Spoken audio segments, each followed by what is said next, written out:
You should answer the questions as you listen, because you will not hear the recording a second time. Listen carefully and answer questions 1 to 5. Platinum Card Service, Rebecca speaking. How may I help you? I've got a few problems with my credit card account. Okay.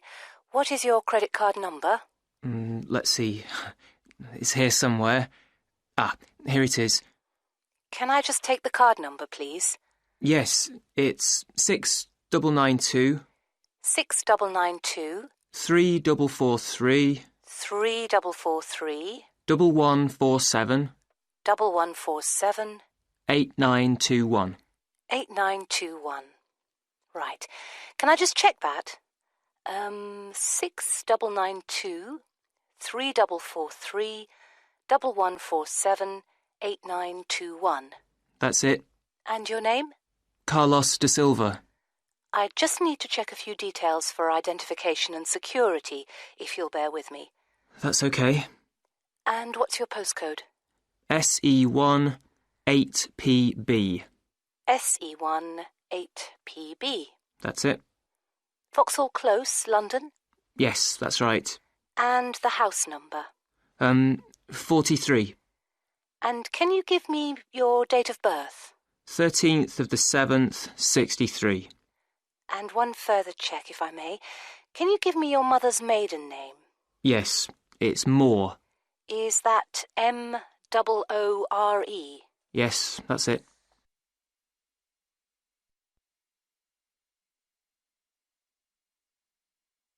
Now listen to the next part of the conversation and answer questions 6 to 10. For these questions, there are 3 alternatives: A, B, and C. Decide which alternative is the most suitable answer and circle the correct letter. Yes. Now, can we get on with this? Yes, sir, certainly. I'm sure you'll appreciate that all these checks are necessary for security reasons. So, what exactly is the problem? Problems? Okay. Well, first, your computer seems to have gone mad. I sent you £500, and on the statement for the account, it shows that I only paid £300. Yes. The account does only show £300 was paid. Well, I paid the £500 in at the bank, and I have my receipt, and my bank statement shows that £500 has been taken from my account. Oh, I see. What I'll do is check with the bank and see what they say. OK. You said there was something else? Yes, as if that wasn't enough. My account shows that £107.27 was paid to a company called Pan Express. I don't know who this is. Let's have a look. Well, it is genuine. I can assure you it's not mine. It was made on the evening of the 12th of May. Maybe it's a restaurant bill you forgot about? There's no way that... Oh, wait, hold on. Yes. Oh, it's okay. I've just realised what it is. It is a restaurant bill. The name of the company is different from the name of the restaurant. My mistake. I'm sorry. That's okay. Was there anything else? I don't know if I dare. What is it, anyway? Well, it's, the amount of interest seems to have gone up. If you look at your statement for April, you'll see that the rate went down from 16.27% to 14.99% that month. Oh, yes, you're right. Was that everything? Yes, basically, it is. OK. And can you check my payment? Oh, yes, I'll do it. Can I phone you back? I'll be at home for the next 2 hours. I have to leave at 11. Right. What's your number? 020 7989 7182. Hold on. 020 7979? No, it's 7989 and then 7182. So it's 020 7989 7182. Yes, that's it. OK, I'll phone you straight back. Thanks. Bye. You now have 30 seconds to read questions 11 to 15.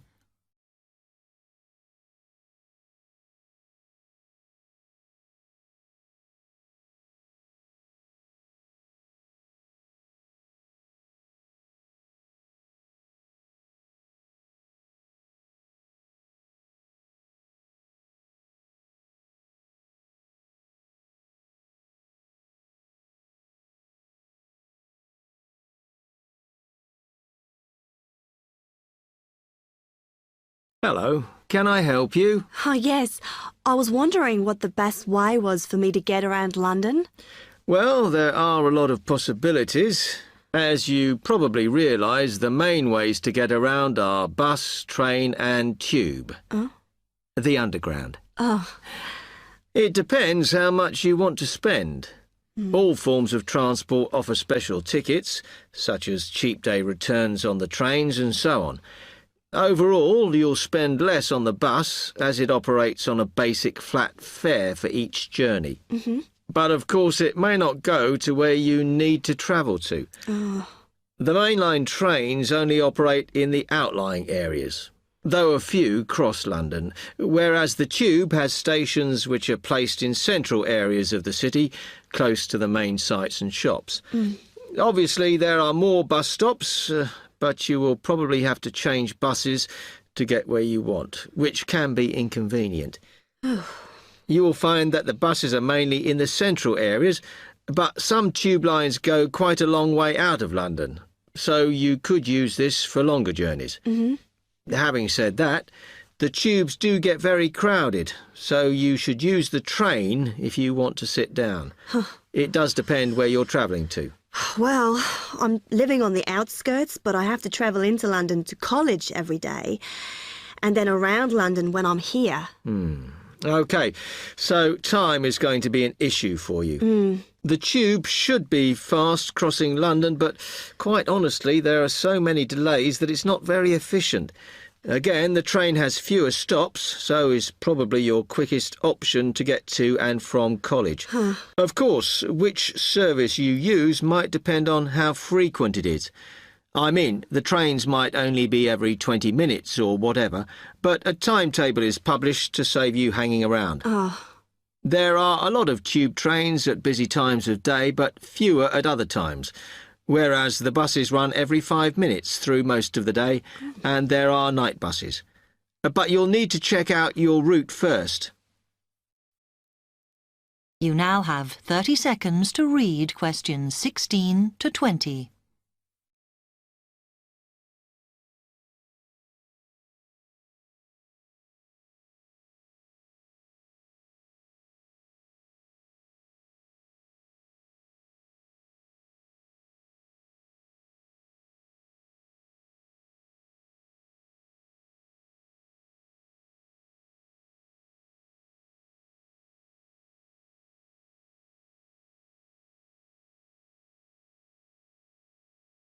OK, thanks. How can I get from here to Hackney then? Right, well, you can choose. We're here at the information office, OK? Now, next to us, on the corner of the High Street and Sweet Street, is the bus stop, opposite the bank. The bus goes all the way to Hackney, but it is a very indirect route, so it could take ages. If you want to take the train, walk down the High Street towards the city, go past the bank, and on your left is the station, just before you get to the post office. There's a mainline service to Hackney Wick, so if you need to get into the centre of Hackney, you may need to pick up a bus when you get there. Opposite the post office, on the corner of Hart Lane, is the tube entrance. You'll see the big signs. That's probably the best way to get there, though you may have to change. It's probably best if you go and get a travel card first. To get to the ticket office, you go out of here onto the High Street. Then turn into South Street, and the ticket office is on your right opposite the cinema. Of course, you may decide it's quicker to take a taxi. But it's a long way, so I think it'll be very expensive. If you do want to get a cab, then the rank is outside here, just opposite the office.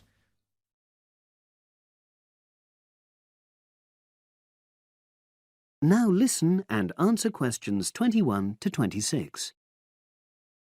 So, Brad, what did you think of the article on group work? Oh, hi, Helen.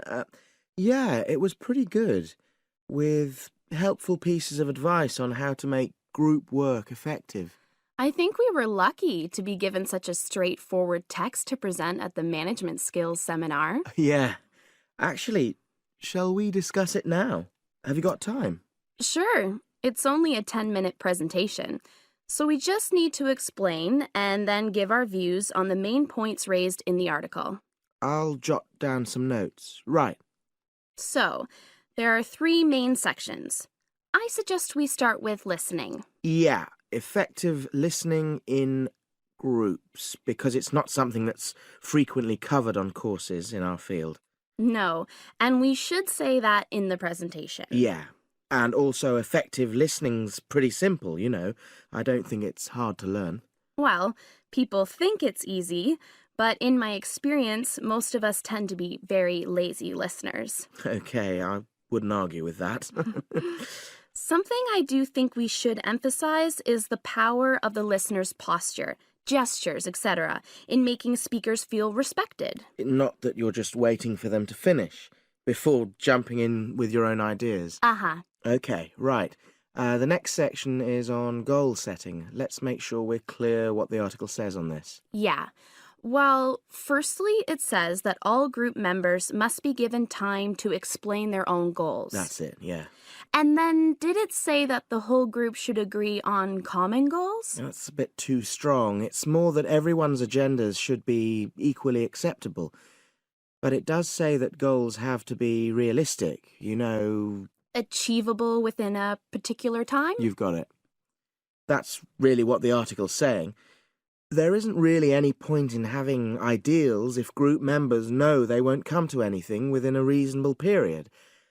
So, I think a summary covering those points will be enough for that part of the presentation, don't you? Yep. Now, the last section is about conflict resolution. Actually, I thought it was the worst part of the article. Me too. I don't think it went into sufficient detail on the issue. Actually, I thought it devoted too much space to it, but that it was all rather boring, you know? It didn't mention some of the more radical theories. Absolutely. I found that really irritating. Right, and also I think it could have said more about conflict sometimes being healthy in groups. Absolutely.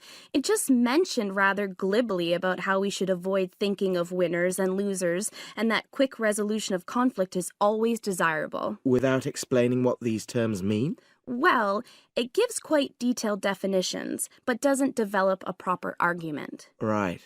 So, for the presentation, I think we just give some definitions and then explain what we felt were the weaknesses in the article's treatment of conflict resolution. Yeah, good. Now listen and answer questions 27 to 30. So, let's think about what we have to prepare for the actual presentation. Well, I suppose we'll use PowerPoint, but I'm hopeless at using it, especially if it has any visuals.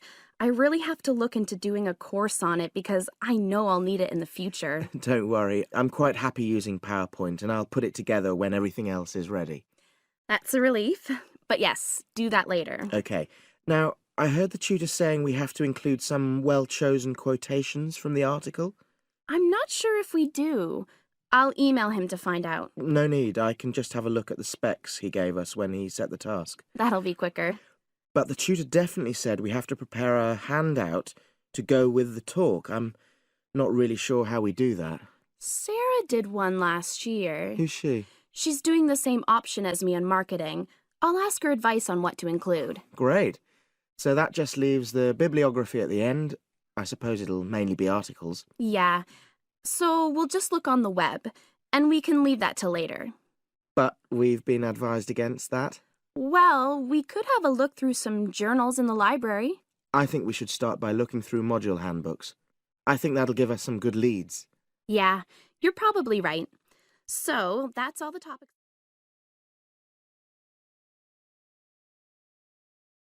Now listen carefully to the lecture and answer questions 31 to 40.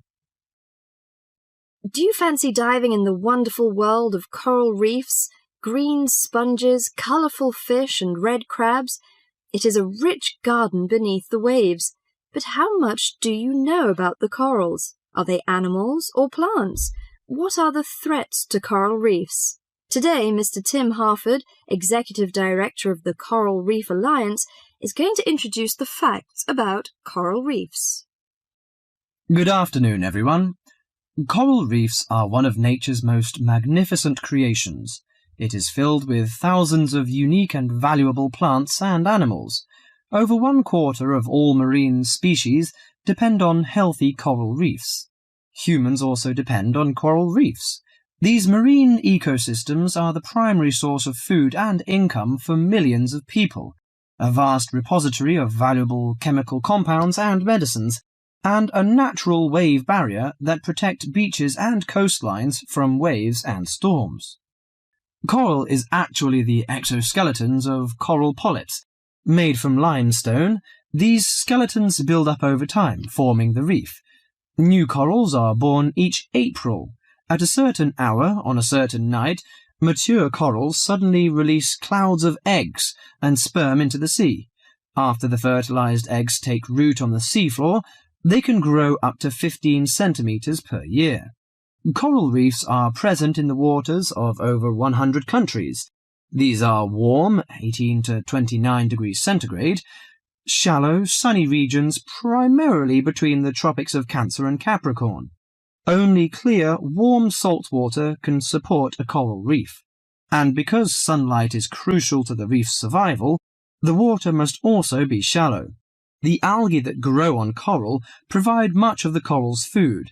In deeper water, algae cannot get the sunlight they need to grow. Most coral reefs are in the tropics because natural conditions there are perfect. In their modern form, coral reefs have thrived on Earth for over 50 million years. In recent years, however, more than 11% of the world's reefs have been lost, with another 16% severely damaged during the El Niño event in 1998. Up to 32% of coral reefs may be destroyed by human activities in the next 30 years if we do not take action now. Corals and coral reefs are extremely sensitive. Slight changes in the reef environment may have detrimental effects on the health of entire coral colonies. These changes may be due to a variety of factors. One of the greatest threats to coral reefs is human expansion or development. As human population increases, so does the harvest of resources from the sea. Due to overfishing, reef fish populations have been greatly decreased in some areas of the world. The removal of large numbers of reef fish has caused the coral reef ecosystems to become unbalanced. As we know, corals are also very popular as decorations.